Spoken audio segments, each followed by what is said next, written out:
అపోస్తలుల కార్యాలు 8వ అధ్యాయం 35 నుండి 38 వరకు. అందుకు ఫిలిప్పు నోరు తెరచి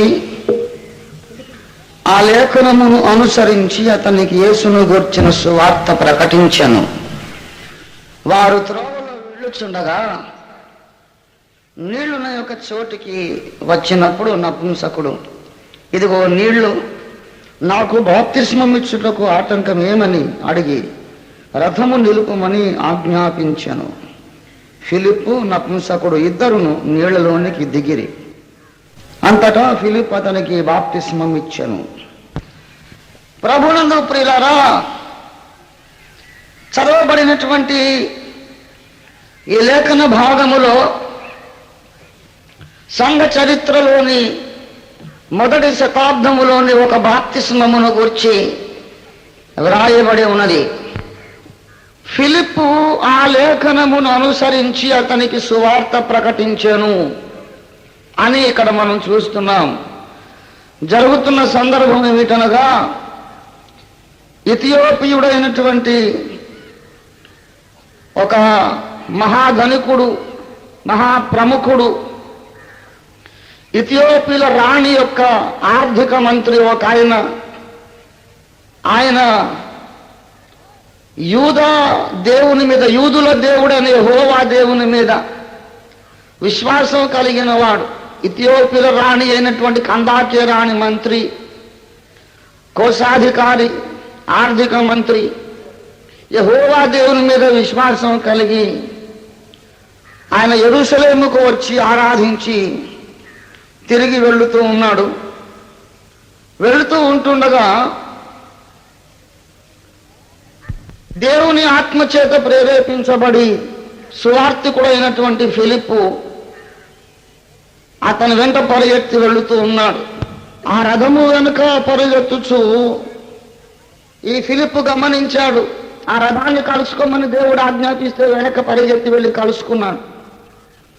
ఆ రథంలో కూర్చుండి అతను బిగ్గరగా యెషయా గ్రంథం 53వ అధ్యాయం చదువుకుంటున్నాడు. ఆయన గొర్రె వలె వధకు తేబడెను, బొచ్చు కత్తిరించు వాని ఎదుట గొర్రె పిల్ల ఎలాగ మౌనముగా ఉండెను, అలాగే ఆయన నోరు తెరవకుండెను అని చదువుతున్నాడు. ఈ ఫిలిప్పు భక్తుడు అడిగాడు, నీవు చదువుతున్నదేమో నీవు గ్రహించుచున్నావా? దానికి అతడు అన్నాడు, నాకు దారి చూపువాడు ఒకడు లేకపోతే నేను ఎలాగూ గ్రహించగలను. అప్పుడు వచ్చిందిగా మన పఠన భాగం, మన మూల వాక్య భాగం. ఆ ప్రశ్నకు సమాధానంగా ఫిలిప్పు నోరు తెరచి ఆ లేఖనమును అనుసరించి సువార్త చెప్పాను. గమనించాలి, ఏం చెప్పాడు? సువార్త. ఆ సువార్త విన్నాక ఆ ప్రశ్న లేవనెత్తాడు, ఇదిగో నీళ్లు, నాకు బాప్తిస్మం ఇచ్చుటకు ఆటంకమేమి? అంటే ఫిలిప్పు చేసిన సువార్త ప్రసంగంలో ఆ ఇథియోపియుడికి ఒక మాట అర్థమైపోయింది, బాప్తిస్మము అవసరం. బాప్తిస్మమును గూర్చి చెప్పాడని ఇక్కడ ప్రత్యేకంగా వ్రాయబడలేదు. ఏమని వ్రాయబడింది? సువార్త చెప్పానంతే. ఆ సువార్త విన్నప్పుడు ఆటోమేటిక్గా ఆయనకు తెలిసిపోయింది ఏమిటది? బాప్తిస్మము అవసరం. అనగా నీవు విన్నది సరైన సువార్త అయితే బాప్తిస్మం అవసరం అని నీకు తెలిసిపోతుంది. నువ్వు చెప్పిన సువార్త సరైన సువార్త అయితే వాడు అడగాలి అవతల నుండి, నాకు బాప్తిస్మం ఎప్పుడు ఇస్తావని. మనం అడగడం కాదు, నువ్వు ఎప్పుడు తీసుకుంటావు తీసుకుంటావని. ఐదారు నాకు ఇంకెప్పుడు ఇస్తారండి బాప్తిస్మం అని అటు నుంచి రావాలి ప్రశ్న.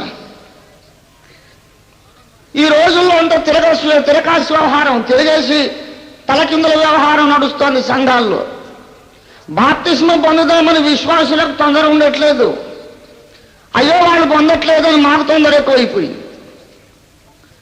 అవును, బాప్తిస్మము నాకు ఎందుకు ఇవ్వరు అయ్యగారని మీరెందుకు అడగరు? బాప్తిస్మం నాకు కావాలండి, నాకెందుకు బాప్తిస్మం ఇవ్వరు? అసలు నాకు బాప్తిస్మం ఇవ్వకుండా ఉంటాయని మీకు అధికారం ఎక్కడుంది? ఎందుకు ఇవ్వరు? నేను ఇప్పుడు చచ్చిపోతే నా రక్షణ సంగతి ఏంటి, మీరు జవాబుదారియా అని ఎందుకు అడగరు?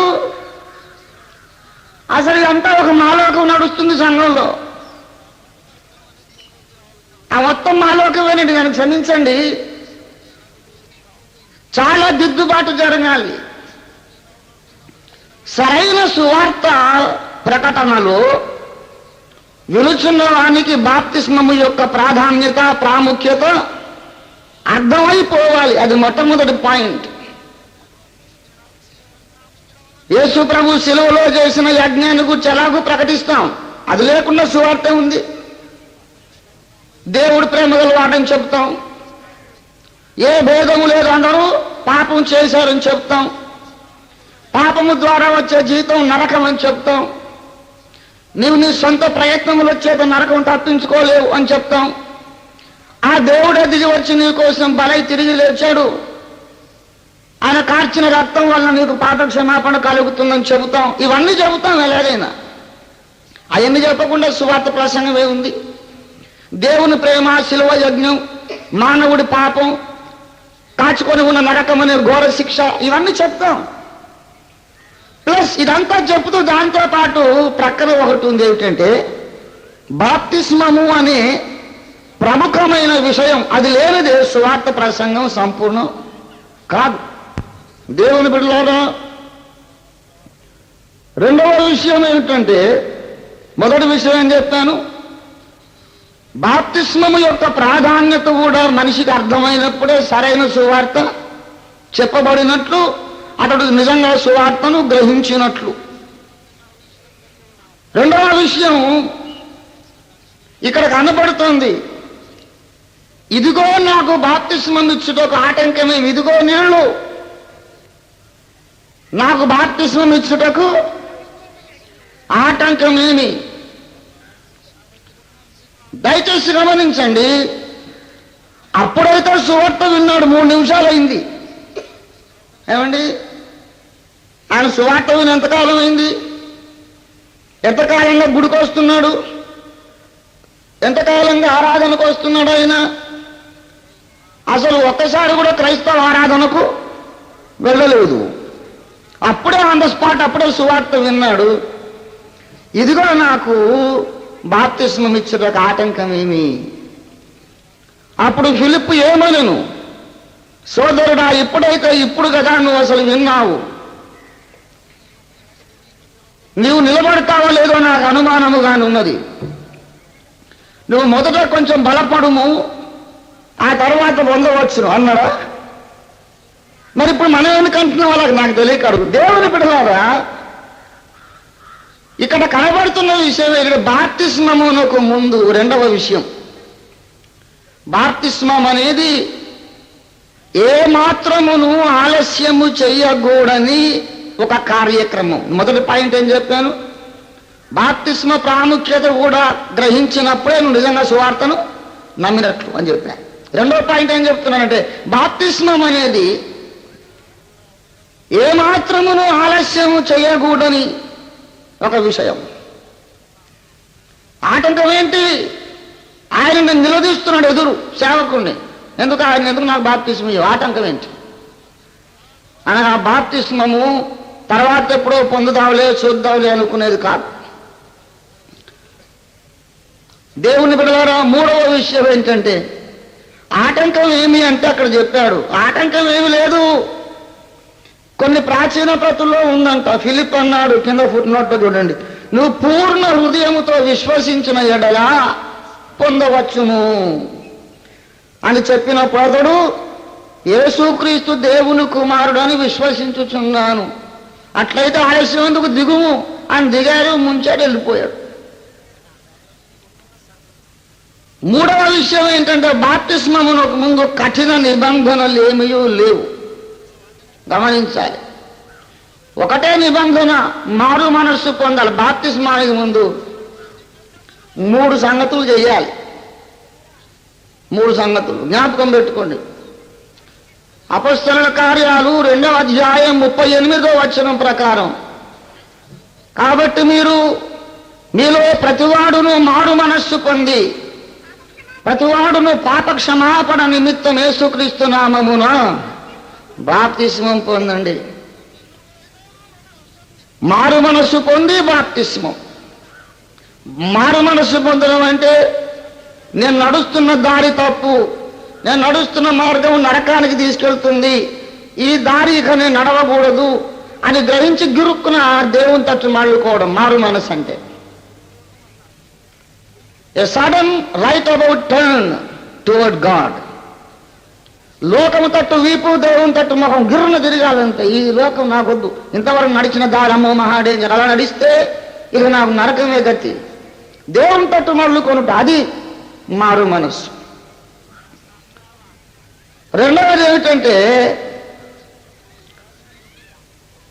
నమ్మి బాప్తిస్మము పొందాలి. సువార్తను నమ్మి.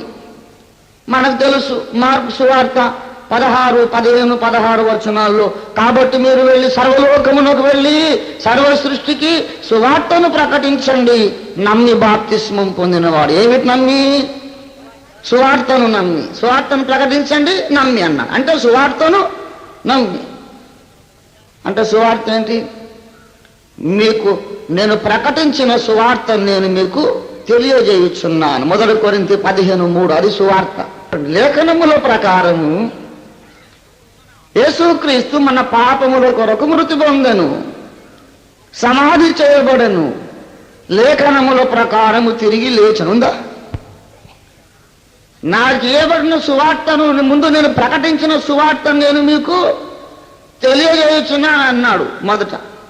ఆ సువార్త ఏమిటయ్యా అంటే లేఖనముల ప్రకారం యేసు మన పాపముల కొరకు మృతి పొందెను, సమాధి చేయబడెను, లేఖనముల ప్రకారం 3వ దినం లేపబడెను. ఇది సువార్త. కనుక మొట్టమొదట ఏమన్నాడు? మారు మనస్సు పొంది బాప్తిస్మం పొందాలి. రెండవది సువార్తను నమ్మి, అంటే యేసు నా కొరకు నా పాపముల కొరకు మరణించెను, నా కొరకు సమాధి చేయబడి 3వ దినము నా కొరకు ఆయన తిరిగి లేచెను అని నమ్మాలి. నమ్మిన తర్వాత ఇంకో పని చేయాలండి, ప్రార్థన చేయాలి. అపొస్తలుల కార్యాలు 22:16 ఉన్న మాట వినండి. కాబట్టి సౌలా సహోదరుడా, నీవు తడవు చేయుట ఎందుకు?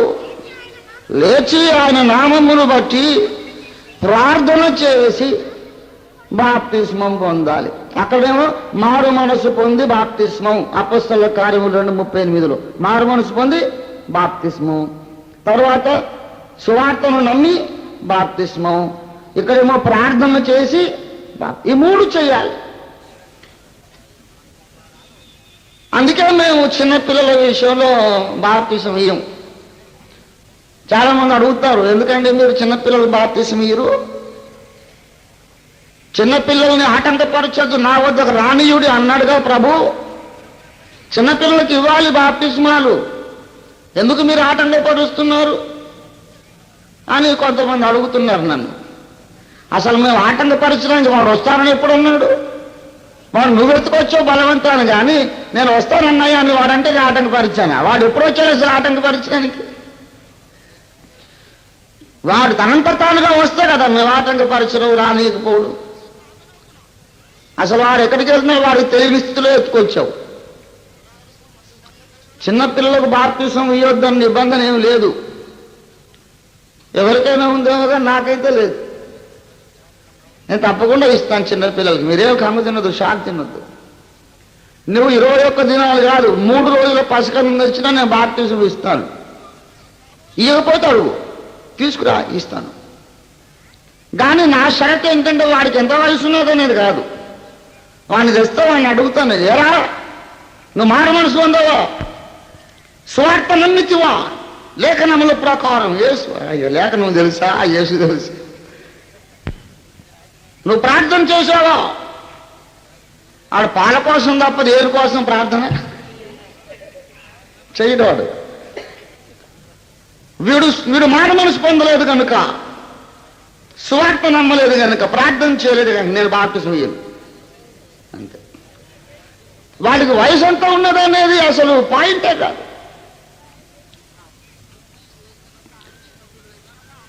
మారు మనస్సు పొంది సువార్తను నమ్మి ప్రార్థన చేసిన వాడికి బాప్తిసం ఇవ్వమని లేఖనం చెబుతుంది. ఈ 3 లక్షణాలు ఉంటే 3 రోజుల పసికందుకైనా బాప్తిసం ఇస్తాం. ఇప్పుడు ఈ 3 లక్షణాలు లేనాడికి 90 ఏళ్ళు ఉన్నా మేము ఇయ్యో నా ఇంత వయసు వచ్చేసి మీసాలు వచ్చినాయి, గడ్డాలు వచ్చినాయి, మీసాలు కూడా నరిసినాయండి, ఇంత పెద్దోడిని కదా ఇవ్వమంటే సుఖమేంటి, ఎంత పెద్దోడు అయినా మారు మనసు లేనివాడికి ఇవ్వకూడదు. ఎంత వయస్సు అనేది ప్రాబ్లం కాదు.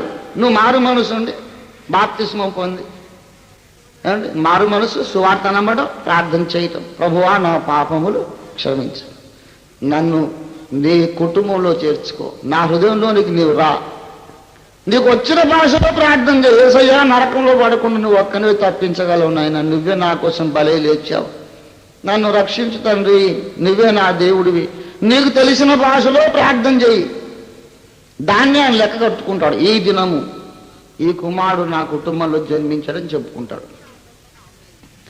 దేవుని బిడ్డలారా, ఇంతకు మించి బాప్తిస్మము దగ్గర కఠిన నిబంధనలు లేవు. అది నేను చెప్తున్నమాట. ఒక తమ్ముడో ఒక చెల్లో ఎవరో నాకు ఉత్తరం రాశారు. ఇప్పుడు అంటే రాత్రి సువార్త సందేశం అందరిని ఎంతగానో ఆకట్టుకుంది. రాత్రి చివరిలో బాప్తిస్మ విషయంలో, స్త్రీల విషయంలో సమర్పణ గురించి కొన్ని వివరణలు ఇచ్చారు. చాలా మంది ఈ విషయంలో గాయపడ్డారు, ఎందరో ఆనందించారు కూడా నాయన. ఎందుకంటే గతంలో దేవునికి వస్తువులను పూర్తిగా సమర్పించుకున్న స్త్రీలు ఉన్నారు, విశ్వాస స్త్రీలు. ఇప్పుడు మీరు రాత్రి చెప్పిన సందేశం బట్టి చాలా మంది మంగళసూత్రాలు ధరించవచ్చా? మరి నేను చెప్పిందేంటి? మంగళసూత్రాలు అంటే సీట్లో టవల్ వేయటమని చెప్పా. సీట్లో టవల్ ఉంటే ఎంత కాళ్ళు పీలుతున్నా ఆ సీట్లో ఎవడు కూర్చోడు, లేకపోతే ఎవడో కూర్చుందామని చూస్తాడు. మరి మీ సందేశంలో క్రైస్తవ జీవితానికి సమర్పణ అవసరం లేదని తెలుస్తుంది. ఎవరు చెప్పారు నాయన? బాప్తిస్మానికి లేదని చెప్పా. ఒకవేళ సమర్పణ అనేది బాప్తిస్మ విషయంలోనే అవసరం లేదా, లేక పరలోక రాజ్యం కూడా అవసరం లేదా? దేవుని సేవలో ఈనాడు పాస్టమ్మ గారులు, దైవజనురాలు సంపూర్ణ సమర్పణతో కొనసాగుతున్నారు. మరి సహజంగా ఆలోచించితే సంఘ విశ్వాసులు కనిపించని దేవుని కాక ఎదురుగా కనిపించే సేవకులను చూసే నడుస్తారు. సమర్పణ అనేది అవసరం లేకపోతే సేవకురాండ్రు కూడా సమర్పణ చేసుకోకూడదా? దేవుని భక్తులు ఎదుగుచున్న స్త్రీల విషయంలో అసలు సమర్పణ అవసరమా కాదా? బాప్తిస్మ విషయంలో సమర్పణ అవసరం లేదు అన్నారు. మరి 1 పేతురు 3:3 ప్రకారం సమర్పణ అవసరం అని తెలియచున్నది గనక ప్రేమతో వ్రాయుచున్నాను, నేను ప్రేమతో చెప్పుచున్నాను. ఇప్పుడు వినండి, బాప్తిస్మ సమయములోని నిబంధనల గురించి నేను చెప్తున్నాను. పేతురు రాసిన పత్రికలో, తిమోతికి పౌలు రాసిన పత్రికలో స్త్రీల విషయంలో ఆయన చెప్పినటువంటి మాటలు అది వరకే రక్షణ పొంది చాలా కాలం దేవుళ్ళో కొనసాగుతున్న వాళ్ళకి చెప్పాడు. అప్పుడే నూతనముగా ప్రభువులోనికి మళ్ళుకుంటున్న వాళ్లకు అది తప్పనిసరి మినిమం రిక్విజిట్ కాదు. గాజులు తీసేస్తేనే బాప్తిస్మం ఇస్తాననేది కాదు, లేదు, అది బైబిల్లో లేదు. ప్రభువు తట్టు మళ్ళుకునేటప్పుడు లేదు. అది తరువాత ప్రభువులో వారు ఎదిగిన కొలది దేవుడే తీసేస్తాడు. మా సంఘంలో గాజులు దేవుడు ఎన్నడూ మేము బోధ చేయలేదు. మీరు వచ్చి చూస్తే చాలా మంది తీసేశారు. వాళ్ళు వచ్చి అంటారు, అన్నయ్య ఎందుకో మాకు ప్రార్థన చేసుకుంటుంటే ఇది బాగుండట్లేదు అన్నయ్య, తీసేస్తామంట. తీసే తల్లి, ఇది అసలు క్రైస్తవ్యం. గిన్నెలు పళ్ళెమును వెలుపల శుద్ధి అగునట్లు ముందు లోపల శుద్ధి. నీకు వాటి మీద విముఖత కలగాలి. పరిసయ్యులేమో శుద్ధీకరణ పైన మొదలు పెడతారు, యేసయ్యేమో లోపల మొదలు పెడతారు. ఓ వేషధారులైన శాస్త్రులారా, పరిసయ్యులారా, మీరు గిన్నెయు పళ్ళెమును వెలుపల శుద్ధి చేయుదురు కానీ లోపల సమస్తమైన దోపుతోను అజితేంద్రియత్వముతో నిండి ఉన్నవి. అవి వెలుపల శుద్ధి అగున్నట్లు లోపల ముందు శుద్ధి చెయ్యి. మత్తయి సువార్త 23వ అధ్యాయము 26వ వచనం చదవండి దయచేసి. గ్రుడ్డి పరిసయ్యుడా, గిన్నెయు పళ్ళెమును వెలుపల శుద్ధి అగునట్లుగా ముందు వాటిని లోపల ఎందుకు శుద్ధి చేయము వెలుపల శుద్ధి అగునట్లుగా, so that it will be clean on the outside also. నీవు పైన కూడా ఒకవేళ శుద్ధి కావాలనుకుంటే ముందు లోపల శుద్ధి కావాలి. ప్రభుతో గడిపి ఒక మనసు వచ్చేస్తుంది ఏంటంటే, నన్ను చూసి ఊళ్ళో వాళ్ళు ఏమనుకుంటే నాకెందుకండి, విధవరాలనుకొని బ్రతుకుందనుకొని అసలు నా భర్త పోయాడు అనుకుని వాడు అనుకుంటే నాకేంటి, అసలు నేనే చచ్చిపోయాను కదా. పౌలు ఏమన్నాడు, బ్రతుకు వాడను నేను కాను, క్రీస్తే నా యందు జీవించుచున్నాడు, నేను మరణించి తిని. ఒంటి మీద నుండి బలవంతంగా తీయొచ్చు, మనసులో నుండి మనం ఎవరం కూడా తీయలేం. కనుక బాప్తిస్మ సమయములో అది నిబంధన కాదు, కఠిన నిబంధనలు ఏమి లేవు. నమ్మాలి, సువార్త నమ్మాలి, మారు మనసు పొందాలి, ప్రార్థన చేయాలి, బాప్తిస్మం తీసుకోవాలంతే. నీవు ఆత్మలో ఎదిగిన కొలది ఆభరణములు అలంకారముల పట్ల ఒకనాటికి నీకు వెగటు పుడుతుంది. ప్రభువులో ఎదిగిన తర్వాత నీకు ఆటోమేటిక్గా వెగటు పుడుతుంది. ఇంకో విషయం చెప్పనా, అలంకారము అని దేన్నంటారు? ఆభరణం అలంకరణం ఎవరంటే దేన్నంటారు తెలుసా? ఆ వస్తువు ధరించుట వలన నేను ఇంకా అందముగా కనబడాలి. మంగళసూత్రం అందానికి వేసుకోరు. నేను ఒక పురుషుడు సొత్తునైపోయానని మౌన ప్రకటన, అది అలంకారం కాదు. మంగళసూత్రం ఉన్నందుకు ఆడపిల్ల ఇంకెక్కువ అందంగా కనపడదు. ఈయన ఒక పురుషుడు సొత్తు, పురుషులు ఎవరు ఈయనను చెడ్డు చూపు చూడబాకండి అనే ఒక ప్రకటన. అది సామాజిక కట్టుబాటు. అలంకారం అంటే కాటుక, చంపలకు రంగులు వేసుకోవడం, మూతికి రంగులు వేసుకోవడం, ఇది అలంకారం. అది ట్రైంగ్ టు బ్యూటిఫై, లేనందుకు తెచ్చిపెట్టుకోవడం, ఎక్స్ట్రా బ్యూటిఫికేషన్. లేని అందమును కృత్రిమంగా తెచ్చిపెట్టుకోవడానికి చేసే ప్రయత్నాలు అలంకరణలు. డెఫినేషన్ నేర్చుకోవాలి. నేను ఒక మాట వాడితే దాని నిర్వచనం చెప్తా ఖచ్చితంగా. అది నిఘంటువుకైనా బైబిల్కైనా సరిపోవాలి, లేకుంటే వాడొద్దు. నగలు తీయడమును సమర్పణ అన్నారు. ఎక్కడ పట్టుకొచ్చారు ఆ మాట? బైబిల్ చూపించగలరా? సంపూర్ణ సమర్పణ అనగా నగలు తీయుట అని నిర్వచనాలు నేర్పించారు సంఘాల్లో. బైబిల్లో ఎక్కడ చూపిస్తారు? లేదది. అది నువ్వు సొంతగా సృష్టించుకున్న నిబంధన, సొంతగా సృష్టించుకున్న నిర్వచనం.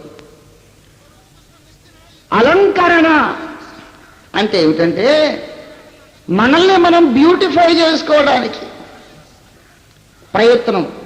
సమాజానికి ఇంకా అందంగా కనపడాలి, అందరు నన్ను చూసి అబ్బా ఎంత బాగుంది కదా అనుకోవాలి అనే ప్రయత్నం. ఒకసారి ఓ చెల్లి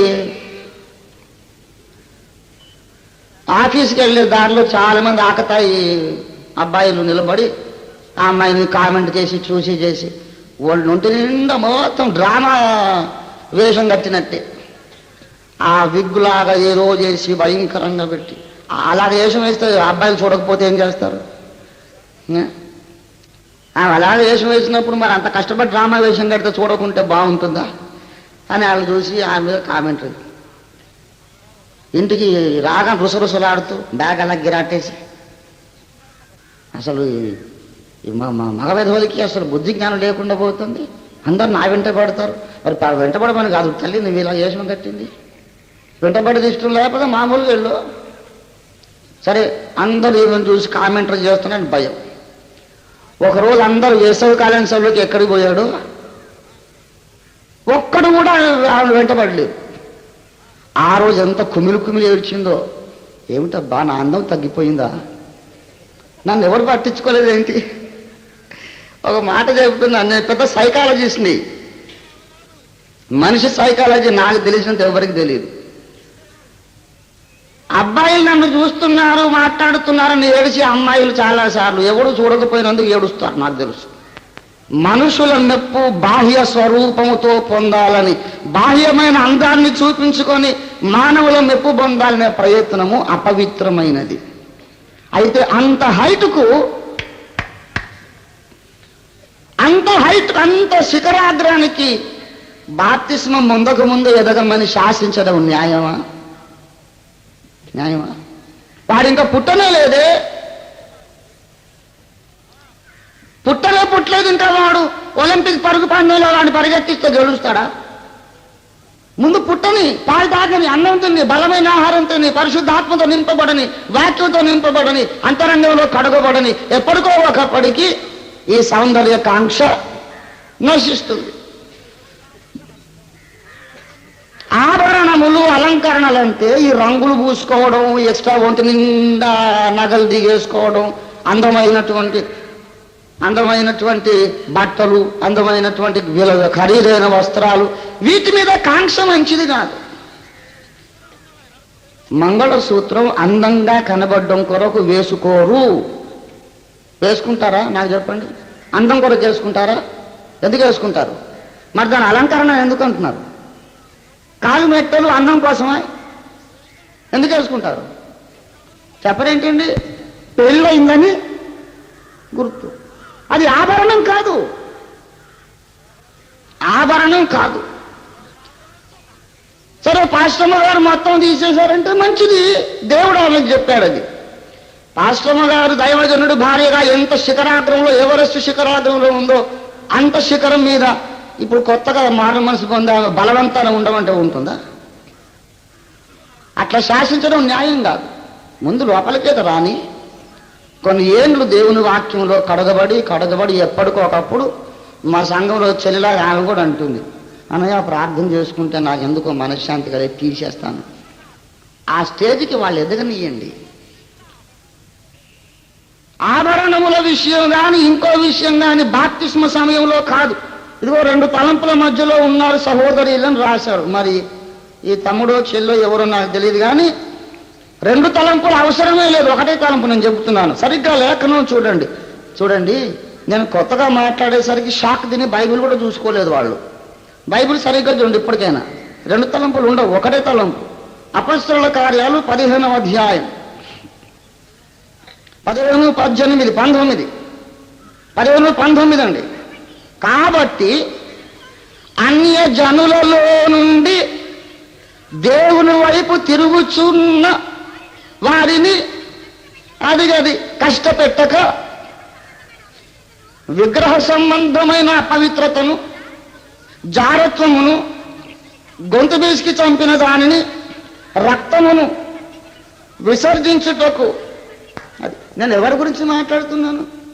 పేతురు రాసిన, పౌలు రాసిన అప్పుడు తిరుగుతున్న వాళ్ళ కోసం కాదు. ఎవరి కోసం రాశారు? ఎప్పుడో దేవుని తట్టు తిరిగారు. దేవుని తట్టు తిరిగి 30 ఏళ్ళైంది, 40 ఏళ్ళైంది, మీకు ఇంకా ఇంత కాంక్ష చావలేదు ఏమిటారు, అందరి ముందు ఏదో రంగులు పూసుకొని తిరుగుతారు అని అప్పుడు తిట్టారు వాళ్ళు. ప్రాయమును బట్టి ఉపదేశం. మొట్టమొదట రక్షణ పొందని, పుట్టిన తర్వాత పాలు త్రాగి బలమైన ఆహారం తిని ఎదిగి చాలా కాలం అయ్యాక 20 ఏళ్ల విశ్వాసులు ఇంకా కాటికేంటి, 30 ఏళ్ల విశ్వాసులు ఇంకా మూతికి రంగులు ఏంటి, డ్రామావేశం, వాట్ ఈస్ దిస్ అని కోపడ్డాడు. అంతేగాని తిరుగుతున్న వారంటే అర్థం ఏంటి? అప్పుడే తిరుగుతున్నారు, అప్పుడే ఆ మూమెంట్లో ఇప్పుడే ఇంతవరకు అంగులు, ఇప్పుడే కొత్తగా దేవుని తట్టు తిరుగుతున్న వారిని మనం ఏం చేయొద్దు, కష్టపెట్టొద్దు. అసలు నన్ను ఎవరు చూసి మెచ్చుకొని అక్కర్లేదు అన్నటువంటి అంత ఉన్నతమైన వైరాగ్య స్థితి బాప్తిసం పొందక ముందే అమ్మగారికి ఉంటే, తర్వాత ఆమె ఎదిగేది ఏమి ఎదుగుతుంది? రెక్కలు వచ్చి దేవదూత అయిపోతుంది. టైం ఇవ్వండి, ఎదుగుతారు. కానీ ఏదో నువ్వు ఈ నగలు లేకపోతే ఆభరణాలు తీసేస్తే కానీ బాప్తిసం ఇవ్వనని అలా పెడుతుంటే, ఈ లోపల వాళ్ళు చచ్చిపోతే వాళ్ళ సంగతి ఏంటి? దేవుని బిడ్డలారా, బాప్తిస్మ సమయములో లేక దేవుని వైపు తిరుగుచున్న సమయములో అవశ్యమైనవి చెప్పారు అంతే. ఇప్పుడు మళ్ళీ అపొస్తలుల కార్యాలు 15, 28. విగ్రహములకు అర్పించిన వాటిని, రక్తమును, గొంతు బీసికి చంపిన వాటిని, జారత్వమును విసర్జింపవలెను. ఈ అవశ్యమైన వాటికంటే ఎక్కువైన ఏ భారమును మోపకూడదు. ఎవరి అభిప్రాయం? పరిశుద్ధాత్మ దేవుని అభిప్రాయం. ఇక పరిశుద్ధాత్మ కంటే మేధావులు ఉంటే ఉండని కాలని మనం రక్షించలేవు. కొంతమంది పరిశుద్ధాత్మ కంటే నీతిమంతులు. పరిశుద్ధాత్మ దేవునిగా తోచిందట ఏమిటి? అవశ్యమైన వీటికంటే. ఏంటి అవశ్యమైన చెప్పండి? విగ్రహ సంబంధమైన అపవిత్రత, విగ్రహ సంబంధమైన అపవిత్రత, ఇంకా రక్తము, తర్వాత అలంకరణలు. ఉందా? అలంకరణలు ఉందా? మరి మనం ఎందుకు రాస్తున్నాం వాటిని అక్కడ? తప్పది. రెండు తలంపులు ఏమి లేవు. ఆదిమ అపోస్తలుడు ఈ విషయంలో దినమంతా బహుతర్కము జరిగిందట. వాళ్ళకు బహుతర్కము జరిగింది. దేవుని బిడ్డలారా, చాలా తర్కం జరిగిన తర్వాత అసలు అవసరమైనది ఏమిటో చెప్పారు. 17:6 చూడండి. అపోస్తలులు పెద్దలను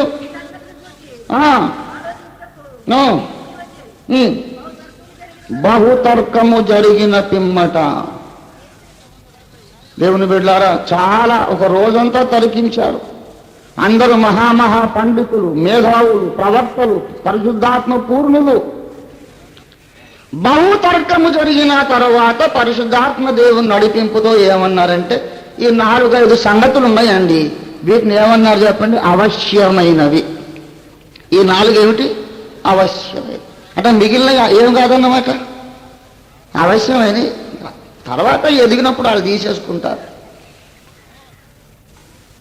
సినిమా చూడొద్దని బోధ చేయక్కర్లేదండి. హృదయంలో వాక్యం నింపబడ్డాక ఇప్పుడు నేను బొమ్మన్న పోను, రాజే ఉంది అక్కడ చెత్త అనిపిస్తుంది. కలుకాంపౌండ్ మీదకి ఎన్నోసార్లు వెళ్తాం, ఒకసారి లోపలికి పోదామని టెంప్ట్ కావట్లేదు. లోపల కడగబడ్డాక అవన్నీ చెత్త. ఆ స్టేజ్కి రానియండి.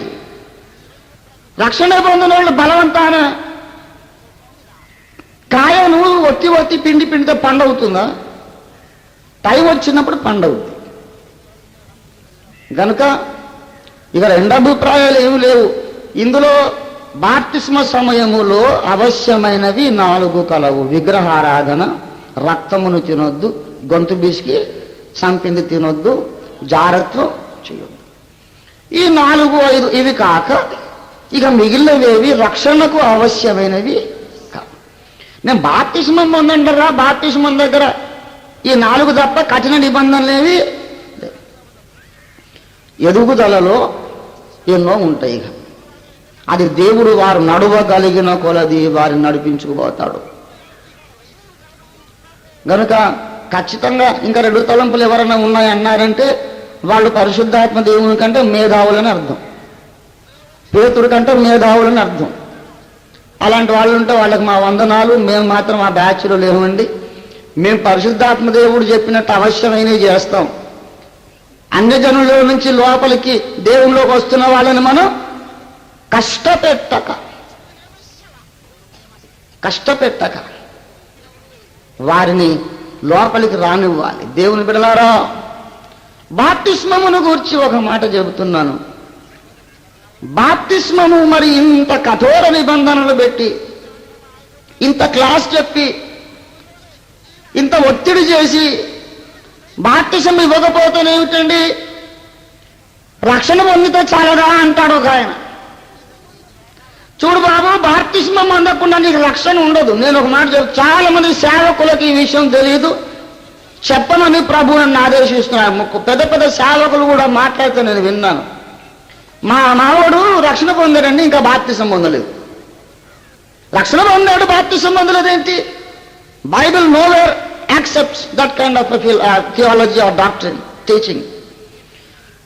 నమ్మి రక్షింపబడిన వాడు బాప్తిస్మం పొందును అన్నాడు. ఏమన్నా? నమ్మి రక్షింపబడిన వాడు బాప్తిస్మం పొందును అన్నాడా? బాప్తిస్మం పొందిన తర్వాత రా, ముందు రక్షణ పొందు అంటే పుట్టేది తర్వాత రా, ముందు మీసాలు రాని అన్నట్టుంది. బాప్తిస్మము ద్వారా రక్షణ కలుగుతుంది. చాలా మందికి తెలియదు, తెలుసుకోవాల్సిన విషయం. అందుకే ఆ నపుంసకుడు అన్నాడు, ఇదిగో నాకు నీళ్లు ఉన్నాయి, ఇప్పుడు బాప్తిజం ఎందుకు ఏమో నిలదీసి ఒత్తిడి చేసి తీసుకున్నాడు. బాప్తిస్మం అంటే చాలా మందికి ఇష్టం లేదు. అదేముందిలే అది ఎందుకు తీసుకోవాలి, రాంగ్ ఒపీనియన్స్ మార్చుకోవాలంటే. ఇప్పుడు మీరు మార్చుకోకపోతే ప్రభు రాకడలో లెక్క చెప్పుకుంటారు, మీ ఇష్టం. బాప్తిస్మము రక్షణ కొరకు తప్పనిసరి. బైబిల్ ఏం చెబుతుందో వినండి, నేను కాదు.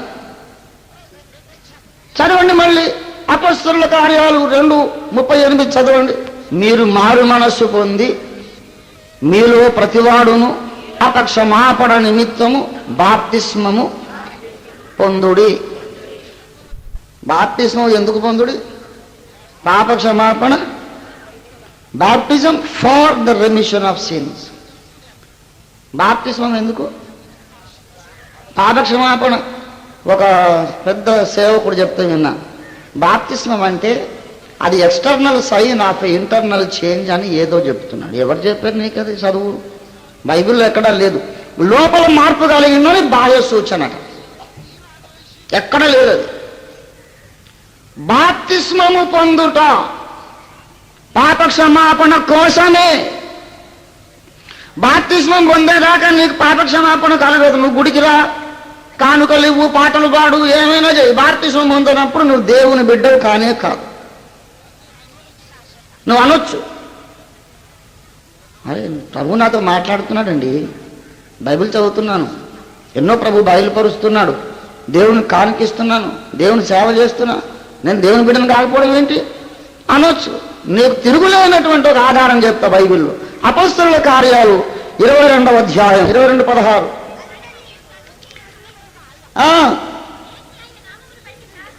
లేచి ఆయన నామమును బట్టి ప్రార్థన చేసి బాప్తిస్మము పొంది ఏమన్నాడు? ఎవరికి చెబుతున్నాడు ఈ మాట? ఏమండి? పౌలుతో చెబుతున్నాడు. సౌలు అనబడిన పౌలుతో చెబుతున్నాడు. ఏమంటున్నాడు? నీవు లేచి ప్రభు నామమున ప్రార్థన చేసి బాప్తిస్మం పొంది అప్పుడు నీ పాపములు, అంటే ఇప్పటిదాకా పాపాలు కడుక్కునే కార్యక్రమం అయినా అవలేదా? అవలేదు. మరి అంతకుముందే పౌలు దమస్కు మార్గంలో యేసును చూశాడా చూడలేదా? యేసును చూశాడు. ఆయనకి ఎన్ని అనుభవాలు ఉన్నాయో మీరు చూడండి, దయచేసి ఎన్ని అనుభవాలు ఉన్నాయో చూడండి. అపొస్తలుల కార్యాలు 9వ అధ్యాయం 4వ వచనం. అతడు నేల మీద నుండి సౌలా సౌలా ప్రభువు స్వరమును వినెను. ఆ తర్వాత 9:27 చూడండి. అతడు త్రోవలో ప్రభువును చూచెను అండి. 9:4 ప్రభువు స్వరమును వినెను. 9:27 ప్రభువును చూచెను. త్రోవలో ప్రభువును చూచెను. ప్రభు అతనితో మాట్లాడాను. ఇంకా తర్వాత 9వ అధ్యాయంలోకి రండి దయచేసి 11వ వచనం. అందుకు ప్రభు, నువ్వు లేచి తిన్నను కనబడిన వీధికి వెళ్ళి యూదాను వాని ఇంట విచారించు. అతడు ఏం చేస్తున్నాడు? ప్రార్థన చేయి. ఇంకా అననీయ అని ఒకడు వచ్చి దృష్టి పొందినట్లు చేతులుంచుట చూచి, అంటే దర్శనం. ఎన్నున్నా చెప్పండి?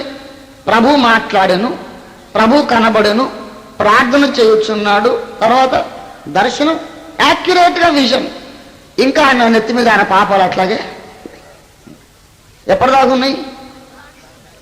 ఇంకా ఇన్ని దర్శనాలు పొంది, ఇన్ని అనుభవాలు పొంది ఇంకా ఎందుకు పాపంలో చచ్చిపోతావు పౌలు? ప్రార్థన చేసి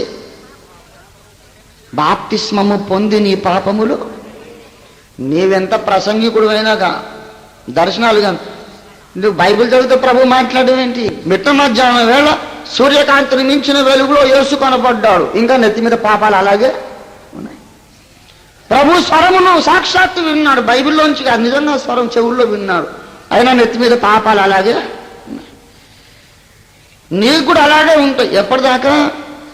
విశ్వాసాన్ని బట్టి రక్షణ వస్తుందా, లేకపోతే యేసయ్య కృపను బట్టి వస్తుందా, లేకపోతే బాప్తిస్మాన్ని బట్టి వస్తుందా? బాప్తిస్మం క్రియ కదా, మన శరీరంతో చేసే క్రియ. శరీరంతో చేసే క్రియను బట్టి రక్షణ వస్తుందా, హృదయంలో ఉండే నమ్మకాన్ని బట్టి వస్తుందా? అది శరీరంతో చేసే క్రియ అని చిన్న చూపు చూడకు. అది దేవుడు నియమించిన ఆజ్ఞ. రక్షణ కొరకు అది మానవ ప్రయత్నం కాదు, దేవుని ఆజ్ఞకు లోబడుట. ఒక మాట నేను చెబుతున్నాను, రక్షణ రావాలంటే ఒక కీలకం ఉంది. హెబ్రీ పత్రిక 5వ అధ్యాయం 9వ వచనం చూడండి. తనకు విధేయులైన వారందరికీ నిత్య రక్షణకు కారకుడాయను. యేసు ప్రభు వారు ఎవరికి ఇస్తారు రక్షణ? చెప్పండి, ఎవరికి ఇస్తారు? విధేయులైన వారికి. ఇప్పుడు యేసు ప్రభు చెప్పాడు, నమ్మి బాప్తిస్మం పొందువాడు రక్షణ పొందును. బాప్తిజం ఇప్పుడే ఎందుకులే అని అనుకుంటున్నావు. నువ్వు విధేయుడువా అవిధేయుడువా? ఓసారి ఒక సహోదరుడు నా దగ్గరకు వచ్చాడు. అన్నయ్య, అన్యులమండి మేము, చాలా విగ్రహారాధకులు, అన్య దేవతలు చాలా నిష్ఠగా పూజలు చేశాం. అయితే నేను ఎక్కడో ఒక సువార్త కరపత్రం ఉన్న రోడ్డు మీద దొరికింది, నేను చదివాను. యేసే నిజమైన రక్షకుడు అని నేను నమ్మాను, బైబిల్ కొనుక్కున్నాను. నేను ప్రభువుని ప్రేమిస్తున్నాను అన్నయ్య, మీ ప్రసంగాలు చాలా ఇష్టం, 3 సంవత్సరాలుగా మిమ్మల్ని వెంబడిస్తున్నాను. కానీ నేను బాప్తిసం మాత్రం పొందలేదు. అసలు ఎందుకు పొందాలని నాకు అసలు అర్థం కాలేదన్నా. నేను దేవుడు అంటే నాకు చాలా ఇష్టం. నా సంపాదనలో చాలా భాగం దేవుడి కోసం ఖర్చు పెట్టేస్తుంటాను. ఎక్కువ ప్రార్థనలో ఉంటాను, ఎక్కువ దేవుడు ఏం చెప్పినా నేను చేయాలని నాకు ఆశ. కానీ నేను I don't believe in human rituals. మానవ ఆచారముల మీద నాకు నమ్మకం లేదు. కొందరు చిలకరింపిస్తారు, కొందరు అది ఇస్తారు, ముంచడం ఇస్తారు. ఏంటి అసలు నేను బాప్తిసం అనేది పొందలేదు, పొందను కూడా. దేవుడు అంటే నాకు ఇష్టం, యేసయ్య అంటే ఇష్టం అంటూ నేను అడిగాను, తమ్ముడు ఒక మాట నాకు సమాధానం చెప్పు. నువ్వు యేసు ప్రభువును ప్రేమిస్తున్నావా? అవును, ప్రేమిస్తున్నా. ఎంత ప్రేమిస్తున్నావు? ప్రపంచంలో అందరికంటే ఎక్కువ ఆయన్నే ప్రేమిస్తున్నాను అన్నయ్య. చాలా సంతోషం. నన్ను ప్రేమించిన వాడు నా ఆజ్ఞలు గైకొను అన్నాడు. అవునా? అవునవును, నాకు తెలుసు. యోహాను సువార్త చదువుకుని రెఫరెన్స్ చెప్పాడు. ఇప్పుడు యేసు ప్రభు వారు నిన్ను నిప్పుల గుండెలో దూకమంటాడు, దూకుతావా? తప్పకుండా దూకుతానన్నా, అనుమానమా? నీ జేబులో ఎంతుంది డబ్బు? 5,000 రూపాయలు ఉంటాయి. ఆ 5,000 నాకు ఇచ్చేయమంటాడు దేవుడు, ఇస్తావా? 5,000 ఏంటన్నా, ఇంట్లో ఉన్నది కూడా తీసుకొచ్చి ఇస్తాను. చాలా సంతోషం. నాయన, మరి నిప్పుల గుండంలో దూకుతావు, యేసు చెబితే డబ్బంతా ఇస్తావు, సముద్రంలో దూకుతావు. మరి ఆయన చెప్పిన మాట ప్రకారం బాప్తిసం పొందడం ఇదేం ప్రేమయ్యా? బాప్తిస్మము క్రైస్తవ మత పెద్దలు నెలకొల్పిన సాంప్రదాయం కాదు, మన కొరకు ప్రాణం పెట్టి తిరిగి లేచిన రక్షకుడు ఇచ్చిన ఆజ్ఞది.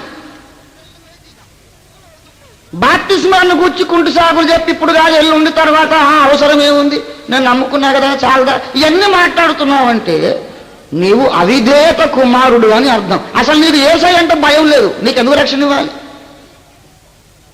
యేసు ప్రభు వారు బాప్తిస్మము పొందాడు. ఆయన పొంది ఏమన్నాడంటే, నీతి యావత్తు ఇలాగు నెరవేర్చటమన్నకు తగింది.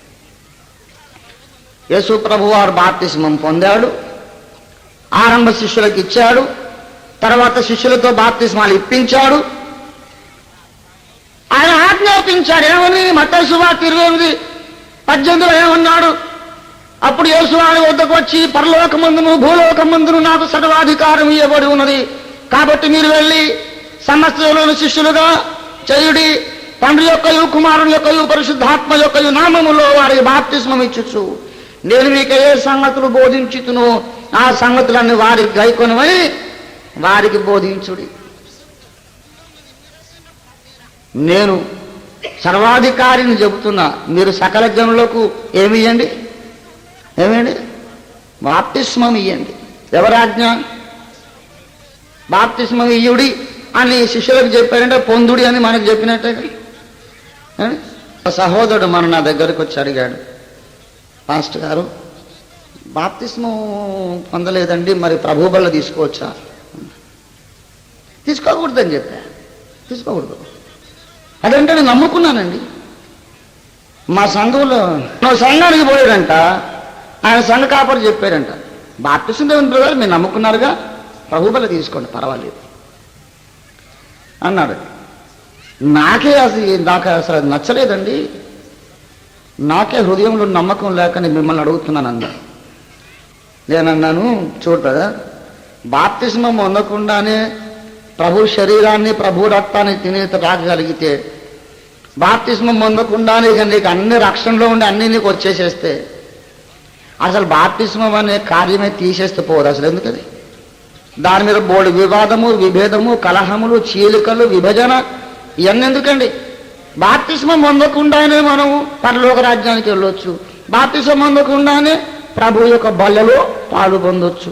మరి అదెందుకు బాప్తిస్మము పొందే అవకాశము లేక సువార్త విన్నాక శిలువ మీద దొంగలాగా వాడు అప్పుడే రక్షణ పొందాడు, దిగొచ్చి బాప్తిస్మం పొందడానికి వీలు లేదు. అప్పుడే ప్రభువుని అంగీకరించాడు, యేసే రక్షకుడని నమ్మాడు, కిందికి దిగొచ్చి బాప్తిస్మం పొందే అవకాశం లేదు. అలా మరణ పడక మీద నువ్వు మారు మనసు పొందొచ్చు, మరణ పడక మీద నువ్వు మారు మనసు పొందొచ్చు, లేక మారు మనసు పొందగానే యాక్సిడెంట్ కావచ్చు. అవకాశం లేక నువ్వు చచ్చిపోతే దేవుడు కనికరిస్తాడు, దేవుడు కనికరిస్తాడు. శిలువ మీద దొంగకు అవకాశం లేక పొందలేదు. యేసు ప్రభు ఎవరికి నిత్య రక్షణ ఇస్తాడు? తనకు విధేయులైన వారికి మాత్రమే.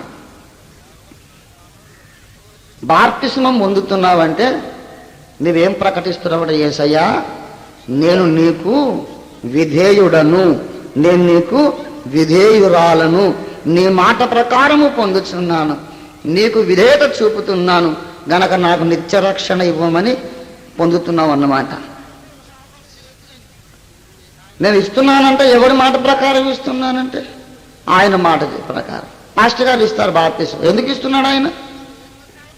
ఇయ్యమని ఆయన చెప్పాడు కనుక ఇస్తున్నాడు. నువ్వు పొందుతున్నావంటే ఎందుకు పొందుతున్నావు? పొందమని ఆయనే చెప్పాడు కనుక. నీవైనా పాస్టర్ గారైనా ఎవరికి లోబడుతున్నారు? యేసుకు లోబడుతున్నారు. అందుకే ఆయన వారికి నిత్య రక్షణ ఇస్తాడు. అవిధేయులు ఎవ్వరికి నిత్య రక్షణ యేసు ఇవ్వడు. జ్ఞాపకం పెట్టుకోండి, లైఫ్లో ఎప్పుడు మర్చిపోదు. హెబ్రీ పత్రిక 5:9 ఆయన తనకు విధేయులైన వారందరికీ నిత్య రక్షణకు కారణం. రక్షణ పొందండి, కఠోర నిబంధనలు లేవు.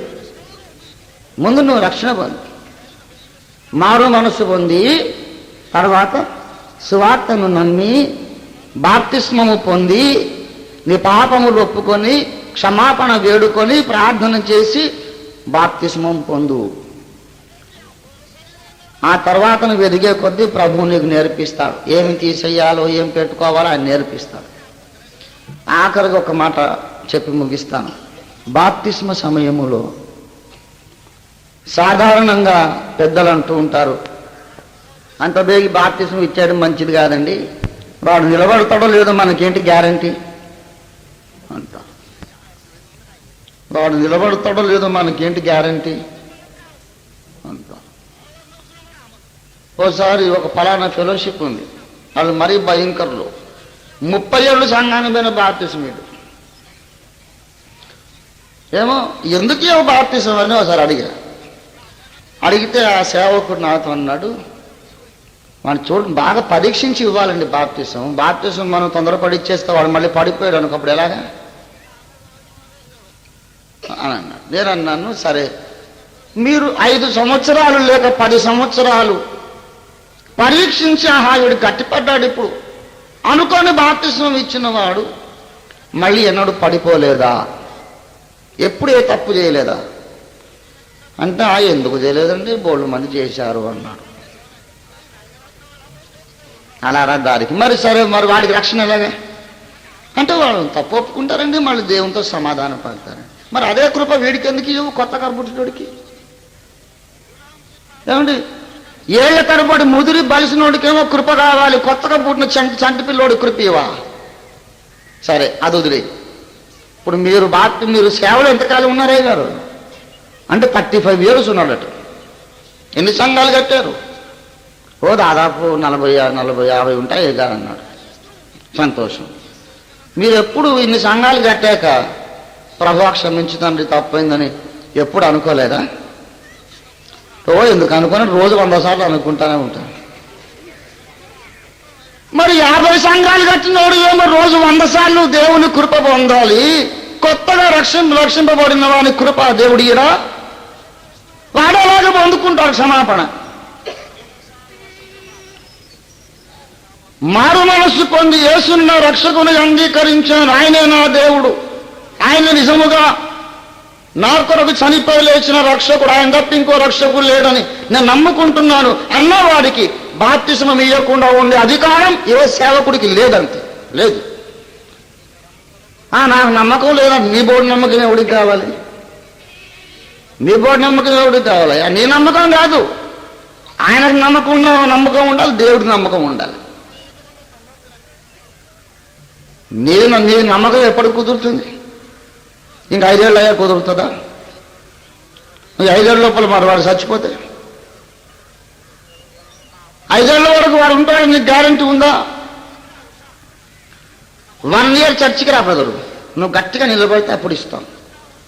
వాడు ఇంటికి వెళ్తే చచ్చిపోతుంది, వాడి ఆత్మ ఎవరు లెక్క చెప్తాడు వాడి రక్షణకి? మానవుడు కొంతసేపు కనబడి అంతలో మాయమైపోయే ఆవిరి వంటి వారు. మానవుడు వచ్చే సంవత్సరం దాకా ఉంటాడని ఎవరు గ్యారంటీ? రేపు ఈ పాటికి ఉంటాడని కూడా లేదు, గ్యారంటీ ఉందా? రేపు ఈ పాటికి ఉంటాడని గ్యారంటీ లేదు. దేవుని బిడ్డలారా, గనక మారు మనస్సు పొంది ప్రార్థన చేసుకొని సువార్త నమ్మి యేసయ్యా నన్ను రక్షించమని ఏడ్చిన వానికి వెంటనే బాప్తిస్మం ఇవ్వడం దైవజనులమైన మా విద్యుక్త ధర్మం. బాప్తిస్మము పొందనంత వరకు నీ పాపాలని నెత్తి మీద ఉంటాయి, నీ పేరు జీవగ్రంథంలో వ్రాయబడదు. బాప్తిస్మం పొందనంత వరకు అవిధేయుడిగా దేవుడు తన లిస్టులో రాసుకున్నాడు. వీడు అవిధేయుడు, ఈమె అవిధేయురాలు, కావాలని తాత్సారం చేస్తోంది. దేవుని దృష్టికి అవిధేయుడు అయితే నువ్వు నిత్య రక్షణ పోగొట్టుకుంటావు. దేవుని దృష్టికి విధేయుడు అయితే నువ్వు నిత్య రక్షణ పొందుతావు. ఇదిగో నీళ్లు బాప్తిస్మం పొందుటకు నీకు ఆటంకమేమని నేను అడుగుతున్నాయి. గ్రంథములో చూస్తే పొందవలసిన వాడు అడిగాడు, ఇదిగో నీళ్లు నాకు బాప్తిస్మం ఇచ్చుటకు ఆటంకమేమి? ఎందుకు అడిగాడంటే ఫిలిప్పు ప్రసంగం తేటగా చేశాడు. ఇప్పుడు మనం 30 రకాల ప్రసంగాలు విని కన్ఫ్యూజ్ అయిపోయి తిరమలపడి ఉన్నాం. కాబట్టి నేను మిమ్మల్ని అడుగుతున్నా, ఇంత సులభముగా దేవుడు నిన్ను తన కుటుంబంలో చేర్చుకుంటున్నప్పుడు, బాప్తిస్మం ఇచ్చుటకు మాకు ఆటంకము లేనప్పుడు పొందుటకు నీకు ఆటంకం ఏమి? ఆటంకం ఇంకేం లేదండి, నాకే ఇంకా కొంచెం సరిగ్గా బుద్ధి లేదండి అని అంటే అది నీ ఇష్టం. నాకు ఇంకా విశ్వాసం లేదంటే నీ ఇష్టం. ఇంకా విధేయత లేదయ్య గారు, అదే ఆటంకం అండి అని నీ ఇష్టం. కానీ నీకు దేవుని పట్ల విధేయత విశ్వాసం ఉంటే ఇవ్వడానికేమో జోసెఫ్ గారికి ఆటంకం లేదు, పుచ్చుకోవడానికి నీకు ఉండటానికి అవసరం లేదు. చెప్పవలసిందంతా చెప్పాను కాబట్టి ఇప్పుడు ప్రసంగం ముగించడం నాకు ఆటంకమే లేదు. ముగిద్దాం, ప్రార్థన చేసుకున్నాం, తరలి వంచండి. ఇప్పుడు తన కృపా ద్వారములు తెరచి ఉచితముగా ఈ మహారక్షణ మనకివ్వడానికి ఆయన ద్వారములు తెరచి మనని ఆహ్వానిస్తూ ఉండగా వ్యర్థమైనటువంటి ప్రతిబంధకాలు మనకు మనమే సృష్టించుకొని ఎందుకు దేవునికి దూరంగా బ్రతకాలి ప్రియులారా? ఉచితముగా దేవుడు మనకి గొప్ప రక్షణ ఇస్తున్నాడు. సులభముగా బాప్తిస్మము లేనిదే పాప క్షమాపణ కలుగదని దేవుడు నీతో మాట్లాడాడు. బాప్తిస్మం పొందని వారు యేసుకు విధేయులుగా లెక్కించబడరు అని దేవుడు నీతో మాట్లాడాడు. నువ్వు యేసు పట్ల విధేయత చూపదలుచుకుంటే ముందుకు రా. నాకు నిత్య రక్షణ కావాలనుకుంటే ముందుకు రా. ఇదే మిక్కిలి అనుకూల సమయం. దైవజనులు సిద్ధంగా ఉన్నారు, నీళ్లు సిద్ధంగా ఉన్నాయి. ఈ సువర్ణ అవకాశం నువ్వు పోగొట్టుకుంటే, ఈ రాత్రి నీవు నీ ప్రాణాన్ని పోగొట్టుకుంటే, ఈ రాత్రి దేవుడు నీ ప్రాణం తీసేసుకుంటే, నువ్వు నిత్యాగ్ని గంధకముల గుండంలో కళ్ళు తెరుస్తావు. జాగ్రత్త. ప్రభువా, నా పాపముల కొరకు నీవు చనిపోయి మరలా లేచినావని నమ్ముతున్నాను. నీ రక్తధార చేత నన్ను కడుగుము తండ్రి. నా పాపములు క్షమించు, నా అపరాధములు మన్నించు. యేసయ్యా, నా హృదయపు తలుపులు తెరుస్తున్నానయ్యా. నాలోనికి రా, నా హృదయంలోనికి రా. నాకు రక్షణ దయచేయి. నీకు లోబడగోరుచున్నాను. నువ్వేం చెప్పినా చేసేవాడిని తండ్రి. ఎంత బరువైన పని చెప్పినా చేసేవాడిని. అయితే నువ్వు చాలా సులభమైన పని చెప్పావు. నీకు స్తోత్రాలు. నమ్మి బాప్తిస్మం పొందితే రక్షిస్తానన్నావు. నీకు స్తోత్రాలు. ఇదిగో యేసయ్యా, ఇది నేను బాప్తిస్మం పొందుతున్నాను. ఇదేదో నామకార్థముగా జరిగే బాప్తిస్మం కాదు. నిజముగా నేను నూతనముగా జన్మించినట్లు సహాయం చేయి. నాలో కొత్త జీవాన్ని పుట్టించు. నన్ను నీ బిడ్డగా చేర్చుకొని ఆయన అని ప్రార్థన చేయండి, ప్రార్థన చేయండి, ప్రార్థన చేయండి. ఓ పరమ తండ్రి, నీకు స్తోత్రాలు. పరమ తండ్రి, నీకు స్తోత్రాలు. ప్రార్థన. ప్రేమ కలిగిన మా మహాపరిశుద్ధుడా, జీవాధిపతి, మరణించి తిరిగి లేచిన మా యేసుక్రీస్తు రక్షకుడా, ఈ సమయములోనైనా ముందుకు వచ్చి మోకరించినటువంటి నీ బిడ్డల కొరకు నీకు స్తోత్రాలు. ఇదివరకే వారు చాలా సంవత్సరాలుగా లేక మాసములు తరబడి నీ వాక్యం విన్నారు. నీవంటే ఎవరో ఏమిటో గ్రహించారు. బాప్తిస్మం యొక్క ప్రాధాన్యత, ప్రాముఖ్యత ఈ దినాన వారు అర్థం చేసుకుని ముందుకు వచ్చినందును బట్టి నీకు స్తోత్రం చెల్లిస్తున్నాము. కేవలము మా విశ్వాసము ద్వారా నీ కృప చేతనే నీవు కార్చిన పరిశుద్ధ శిలువ రక్తమును బట్టి మాకు రక్షణ కలుగుతున్నది నిజమే గాని, ఆ రక్షణను నీకు విధేయులైన వారికి మాత్రమే ఇస్తానని చెప్పావు లేఖనాల్లో. బాప్తిస్మం పొందని వారంతా అవిధేయుల కిందికి లెక్కకు వస్తారని మీరు చెప్పిన మాటను బట్టి మేము భయపడుచున్నాము దేవా. మాలో అనేక మంది ప్రభువా నీపై విశ్వాసం ఉంచి కూడా నీకు అవిధేయులుగానే కొనసాగుచున్నారు. అటువంటి వారితో మీరు దినమున తేటగా మాట్లాడినందుకై నీకు స్తోత్రాలు. నాయన, ఎక్కలేని ఎత్తైన శిఖరాన్ని తర్వాత ఎక్కవచ్చును గాని నూతనముగా దేవుని తట్టు తిరుగుచున్న వారిని కష్టపెట్టకూడదన్న నీ విశాల హృదయము కొరకు నీకు వందనాలు. పరిశుద్ధుడవైన తండ్రి, ఇంత ప్రేమ కలిగి నీవు పిలిచిన తరువాత ఇంకా నువ్వు హృదయం కఠినం చేసుకుంటే ఇక నిత్య నాశనమే గతి కదా ప్రభువా. అందరికీ నీ ఈ మహాసత్యం తేటగా స్పష్టపరచండి, బోధించండి, సహాయము చేయండి. కృపామయుడవగు మా నాయన, ముందుకు వచ్చిన బిడ్డలను బట్టి నీకు వందనాలు. ఒక సహోదరు ముందు మోకరించారు, కొందరు సహోదరుల ముందు మోకరించారు. ఓ ప్రభువా, వారిని మేము శారీరకంగా చూస్తున్నాం, కానీ వారి హృదయం నువ్వు చూస్తున్నావు, వారి అంతరంగాన్ని చూస్తున్నావు, వారి విశ్వాసమును చూస్తున్నావు, వారి హృదయంలోని ప్రార్థనను చూస్తున్నావు తండ్రి. వారి ప్రార్థన ఆలకించి వారికి రక్షణ దయచేయమని ప్రార్థిస్తున్నాము. ఆయనానికి వందనాలు. ఈ దినమున వారు బాప్తిస్మం పొందుతున్నారు. మా ప్రభువా, ఆ ఇథియోపియుడైన నపుంసకుడు బాప్తిస్మం పొందినప్పుడు ఏ పరిశుద్ధాత్మ కార్యం జరిగించావు, అట్టి క్రియ ఈ నీ బిడ్డలో జరిగించండి ప్రభువా.